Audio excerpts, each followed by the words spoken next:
कैसे हो दोस्तों, आप सभी को राम राम और स्वागत करता हूं मैं एक और नए लेटेस्ट इंटरेस्टिंग वीडियो में पाई नेटवर्क से रिलेटेड। दोस्तों ये वाली जो वीडियो होगी वो आप लोगों का मोस्ट डिमांडिंग टॉपिक को लेके होगी, जिसमें आप लोग बार बार पूछते हो कि भाई टैक्स का क्या सीन है।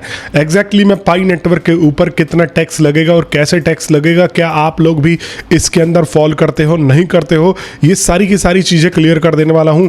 अब देखो बहुत सारे लोग आप लोग मेरे से ये क्वेश्चन काफ़ी दिनों से पूछ रहे हो, लेकिन अब टॉपिक नहीं मिल पाता था बीच में यहाँ पर कि मैं आप लोगों को एडजस्ट करके बताऊँ, लेकिन मार्केट अभी थोड़ा सा शांत पड़ा है और आप लोगों के पास पाई कॉइन भी पड़ा है, तो मैंने सोचा कि क्यों ना सबसे पहले तो आप लोगों को ये समझा दिया जाए।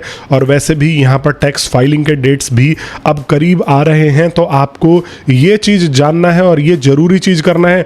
जो मेरे से जुड़े सब्सक्राइबर्स हैं, ये जो मेरे वीडियोस को रेगुलर देखते हैं, उन लोगों को तो खासकर इस चीज़ को लेके जो है यहाँ पर निश्चिंत हो जाना चाहिए कि अब उनको टैक्स भरना है कि नहीं भरना है। वो सारी की सारी चीज़ें क्लियर करके इस वीडियो में बता देने वाला हूँ। वीडियो में आगे बढ़ने से पहले मेरे चैनल को सब्सक्राइब कर लेना दोस्तों, क्योंकि आप लोगों के लिए मैं ऐसे ही इंफॉर्मेटिव वीडियोस लेके आता रहता हूं और आप लोग बहुत सारी चीज़ें मिस कर देते हो। तो दोस्तों सबसे पहले तो देखो, एक सवाल यही होता है, हमारे गवर्नमेंट ने क्रिप्टो के ऊपर टैक्स लगा रखा है और उस टैक्स का जो है अगर मैं बताऊं तो क्रिप्टो गेन्स के ऊपर यहाँ पर 30% का टैक्स लेती है।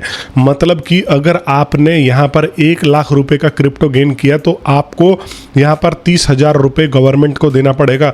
अगर आपने 10 लाख का क्रिप्टो गेन किया तो आपको यहाँ पर 3 लाख रुपए गवर्नमेंट को देना पड़ेगा, प्लस में TDS, प्लस में 4% सेस, 1% TDS भी आपको शायद यहाँ पर गवर्नमेंट जो है चार्ज करती है अगर आप नॉर्मली भी क्रिप्टो विड्रॉ करते हो। इस तरीके का इसका जो है वो सीन चलता है। तो यहाँ पर देखो, इंडिया में क्रिप्टो को लेके अभी तक कोई ऐसी खुली आज़ादी नहीं मिली है। बहुत ज़्यादा रिस्ट्रिक्शन के साथ में क्रिप्टो को देखा जाता है, बहुत ज़्यादा ऐसे नज़र से देखा जाता है कि भाई ये तो ब्लैक मनी वाइट कर रहा है, बट ऐसा यहाँ पर होना नहीं चाहिए, क्योंकि पूरी दुनिया आज की डेट में क्रिप्टो अपना रही है और हम ही अगर इसको लेके पीछे छूट जाएंगे, दुनिया की सबसे फास्टेस्ट ग्रोइंग इकोनॉमी भी अगर इसको लेके पीछे रह जाएगी तो भाई कोई फ़ायदा नहीं है। अब आते हैं हम पाई नेटवर्क के ऊपर कि अगर आपने पाई नेटवर्क से माइन करके कॉइन रखे हुए हैं तो उनका क्या होगा। सबसे पहले तो देखो, जब आपका पाई कॉइन माइग्रेट होके आपके वॉलेट में आया, उस टाइम पे उसका प्राइस क्या था, आपको वो क्लियर करके यहाँ पर चलना है। अब मैं बताता हूँ कि आप कैसे काम करोगे और कैसे आपका टैक्स सिस्टम काम करेगा, दोनों की दोनों चीज़ें समझ लेना। अब देखो, ज़्यादा डिटेल जानकारी के लिए तो आपको आपका CA ही इसको सही से समझा पाएगा, लेकिन हम भी थोड़ा बहुत कॉमर्स पढ़े हुए हैं, मतलब मैं भी कॉमर्स का स्टूडेंट हूँ, तो थोड़ा सा मैंने भी इसके ऊपर रिसर्च वगैरह किया। अब मैं आपको बताने की कोशिश करता हूँ कि ये कैसे काम करेगा। अब देखो, यहाँ पर 2 चीज़ें काम करेंगी। अगर आपने अपना इनकम डिक्लेयर कर रखा है, अगर आपने अपना इनकम डिक्लेयर नहीं कर रखा है, अगर डिक्लेयर कर रखा है तो उसके बाद गवर्नमेंट उसको इनकम के तौर पे मानेगी। अगर आपने उसको डिक्लेयर नहीं कर रखा है तो आप गवर्नमेंट को कैपिटल गेन्स के रूप में यहाँ पर टैक्स दोगे। आ रहा है समझ में? नहीं आया होगा, अब थोड़ा सा और क्लियर होकर समझ लो। देखो, अगर आपने ITR में मेंशन कर रखा है कि भाई मैंने 10 लाख वर्थ के पाई कॉइन्स माइन किए हुए हैं, अगर आपने ये मेंशन कर रखा है, और अब वर्थ कैसे निकालोगे, तो वर्थ तब निकालोगे जब आपके वॉलेट में पाई कॉइन्स आते हैं, उस दिन उसका प्राइस क्या है। समझ में आ रहा है? अगर आपके वॉलेट में पाई कॉइन्स माइग्रेट हुए और पाई कॉइन्स आए और उस दिन उनका वर्थ 10 लाख है और आपने गवर्नमेंट को नेक्स्ट मतलब उसी जो चल रहा है फाइलिंग सीजन में, आपने अगर गवर्नमेंट को बताया कि यस आप 10 लाख रुपए के वर्थ का पाई कॉइन होल्ड करते हो, या आपने माइन करके 10 लाख रुपए का यहाँ पर पाई कॉइन होल्ड किया हुआ है, तो आपका वह इनकम में काउंट हो जाएगा। और वहीं पर अगर आपने ITR में इसको मेंशन नहीं किया या कहीं पर भी अगर इसको मेंशन नहीं किया दोस्तों, तो ये आपका कैपिटल गेन में शामिल होगा और इनकम के तौर पे नहीं आपको ट्रीट किया जाएगा। यहाँ पर आपका जो है टैक्स बचने का चांस 0 हो जाएगा। समझ रहे हो? तो अभी यहाँ पर टैक्स का स्लैब क्या है हमारा, अगर न्यू टैक्स रिजीम से देखा जाए तो यहाँ पर 12 लाख रुपए से कम में आपका कोई टैक्स नहीं लगता। तो अगर आपने 10 लाख रुपए के पाई कॉइन्स माइन करके रखे हुए हैं और सरकार को बता रखा है तो वो आपकी इनकम हो गई, और इनकम के हिसाब से अगर हम न्यू टैक्स स्लैब को फॉलो करें तो आपका यहाँ पर कोई भी टैक्स नहीं बनता।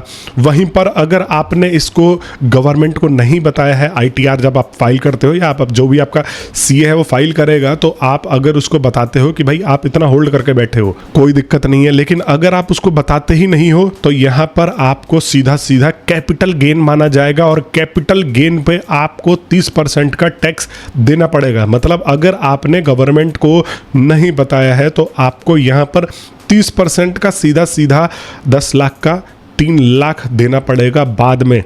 तो इसलिए ये इंपॉर्टेंट हो जाता है, और इसलिए भी ये वीडियो इंपॉर्टेंट हो जाती है कि बाद में बहुत सारे लोग ITR भरते नहीं है, बहुत सारे लोग जो है ये चीज़ करते नहीं है। मान लो आप ITR नहीं भरते हो, आपने 3 लाख का पाई कॉइन होल्ड करके रखा हुआ है और बाद में आप इसे अगले सीज़न में दिखाते हो, तो लेकिन गवर्नमेंट ने तो उस सीज़न में कोई रिकॉर्ड ही नहीं की आपकी इनकम, तो वो आपका कैपिटल गेन के तौर पर मान के और यहाँ पर उसके हिसाब से ट्रीट किया जाएगा। अब ये बात तो आपको क्लियर होकर चलना है कि देखो, आपने अगर कुछ भी माइन कर रखा, ITR हर कोई भरता है, तो आपको ITR में वो चीज़ मेंशन करनी है। अगर आप नहीं करते हो तो आपको यहाँ पर कैपिटल गेन टैक्स लगेगा। अब कैपिटल गेन कैसे काम करता है ये पहले समझ लो कि कैपिटल गेन ऐसा नहीं है कि यहाँ पर पूरा का पूरा आपका टैक्स लग जाता है। ये पहले थोड़ा सा समझो कैपिटल गेन क्या होता है। फॉर एग्जांपल, मैंने 10 लाख रुपए क्रिप्टो मार्केट में इन्वेस्ट किए और 10 लाख रुपए से मैंने और 10 लाख बना लिए, तो यहाँ पर मेरा 10 लाख कैपिटल गेन हुआ। जो मेरा इन्वेस्टमेंट था वो नहीं, जो मेरा इन्वेस्टमेंट था वो माइनस कर दो, और जो मैंने कमाए वो हो गया मेरा कैपिटल गेन। और कैपिटल गेन के ऊपर आपको यहाँ पर फ्लैट 30% का टैक्स गवर्नमेंट को देना पड़ता है, या TDS भी देना पड़ता होगा, सेस भी देना पड़ता होगा। तो 10 लाख पे आप जो है 3-3.5 लाख के बीच में गवर्नमेंट को टैक्स यहाँ पर दे दोगे। अब ऐसा नहीं है कि जो आपने इन्वेस्ट किया उसको उसके ऊपर भी टैक्स दोगे। अब ऐसे तो टोटल 20 लाख का यहाँ पर कैपिटल हो गया, ओवरऑल जो बता रहे हो उसके ऊपर टैक्स नहीं देना है, सिर्फ आपने जो कमाया। अब मान लो 1 लाख लगा के 1 लाख कमाए तो गवर्नमेंट को आप जो है 30,000 रुपये यहाँ पर दोगे। 30 या 35 जो भी ओवरऑल टैक्स कैलकुलेट करके आएगा, ये समझ के चलना है, ठीक है। अब तक तो यहाँ पर आपको क्लियर हो जाना चाहिए कि देखो ये भी बहुत इंपॉर्टेंट हो जाता है। अभी एक बाइनेंस का एक ट्रांजैक्शन गवर्नमेंट ने पकड़ लिया था, P2P का ट्रांजैक्शन था, और वो डिक्लेयर नहीं किया था उस बंदे ने, तो 75% तक का उसके ऊपर फाइन लगा दिया। तो मतलब आपको समझ में आ रहा है कि गवर्नमेंट इस चीज़ को लेके जो है स्ट्रिक्ट है। तो अगर आप नॉर्मल और लीगल वे से चलना चाहते हो तो आपको ऐसे ही चीज़ें डिक्लेयर करके चलना पड़ेगा। देखो, अगर आप कहीं उल्टा सीधा नहीं कर रहे हो तो गवर्नमेंट से क्या छुपाना है। वैसे भी मेरा तो ये मानना है कि गवर्नमेंट से हमें कुछ चीज़ छुपाना नहीं चाहिए, और मेरा ये भी मानना है कि गवर्नमेंट को इन चीज़ों को और ज़्यादा रिलैक्स देना चाहिए। यार 30% टैक्स बहुत है, मेरे हिसाब से गवर्नमेंट को इसको थोड़ा सा और कम करना चाहिए। अब तो चलो 12 लाख से कम वालों की बात हो गई। मान लो कई ऐसे भी हैं जिन्होंने 50 लाख 1 करोड़ वर्थ का पाई कॉइन जो है यहाँ पर माइन किया हुआ है। तो अब उन लोगों के मन में ये आएगा कि भाई अब क्या होगा। तो देखो, आपको डिक्लेयर तो फिर भी करना है। अब मान लो मेरे पास अभी 1 करोड़ वर्थ के पाई कॉइन्स हैं, तो मैं क्या करूँगा, मैं अभी अपने इस जो फाइनेंशियल ईयर का मैं टैक्स भरूंगा उसमें मैं इसको अपने इनकम के तौर पे शेयर करूंगा, या एसेट के तौर पे यहाँ पर डालूंगा कि भाई मेरे पास इतने का है। और गवर्नमेंट इसको क्या ट्रीट करेगी कि भाई इसने इस पूरे साल में इसको माइन किया है, तो ये इसका इनकम है। तो इनकम टैक्स के हिसाब से मेरे ऊपर जो है यहाँ पर टैक्स लगेगा।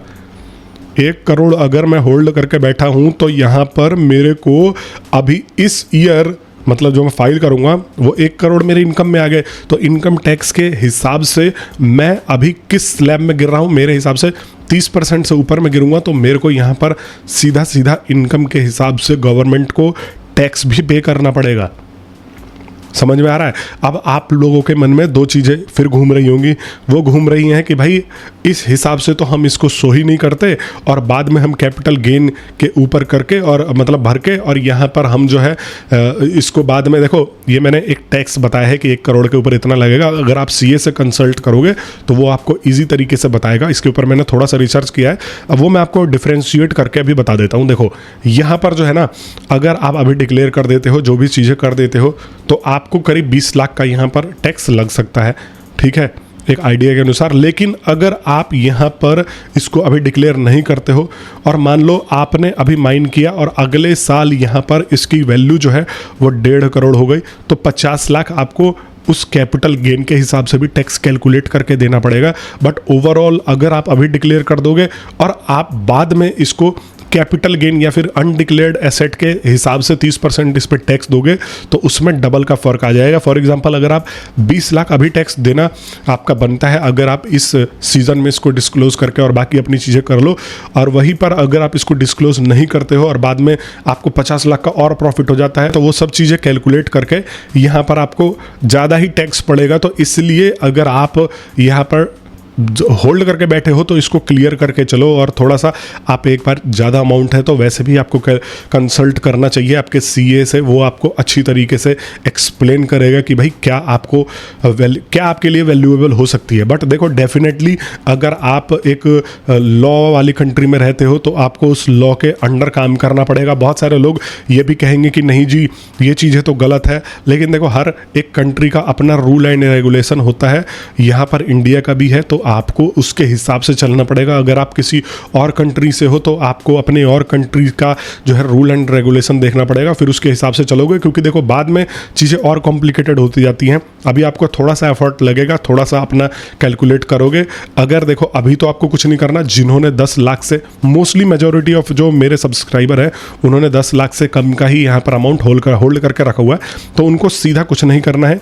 वो तो अब इनकम टैक्स के स्लैब से बचे हुए हैं, तो उनको बस डिक्लेयर कर देना है, उनको अपनी इनकम दिखा देनी है कि भाई हाँ मैंने माइन करके इतना इनकम कमाया है और मैं टैक्स के अंडर फॉल नहीं करता हूँ, तो मैं इसको नहीं भरूंगा।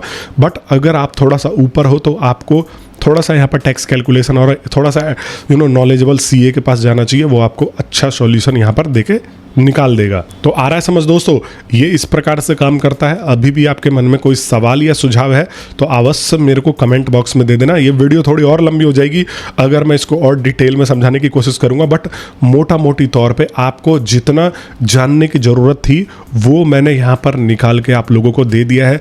बाकी आप लोगों को पता, मुझे सवाल तो कभी ख़त्म होंगे नहीं, सवाल तो बाकी आप जारी रखो। माइग्रेशन से रिलेटेड भी बहुत सारी चीज़ें हैं, मैं ऑलरेडी बता भी चुका हूँ और अपने पिछले वीडियोस में भी कई बार बता चुका हूँ। एक बारी अगर आप किसी और टॉपिक को लेके आए हो तो मेरे चैनल पे जाकर सर्च मार लो, मैंने ऑलमोस्ट सारी की सारी जो है टॉपिक्स यहाँ पर कवर करके रखी हुई है। तो आपको निश्चिंत होकर रहना है। मेरे चैनल पर अगर आप सब्सक्राइब्ड हो तो आपको डेफिनेटली मैं काम की चीज़ें बताता रहता हूँ। तब तक के लिए आप सभी लोगों का वीडियो देखने के लिए बहुत बहुत धन्यवाद।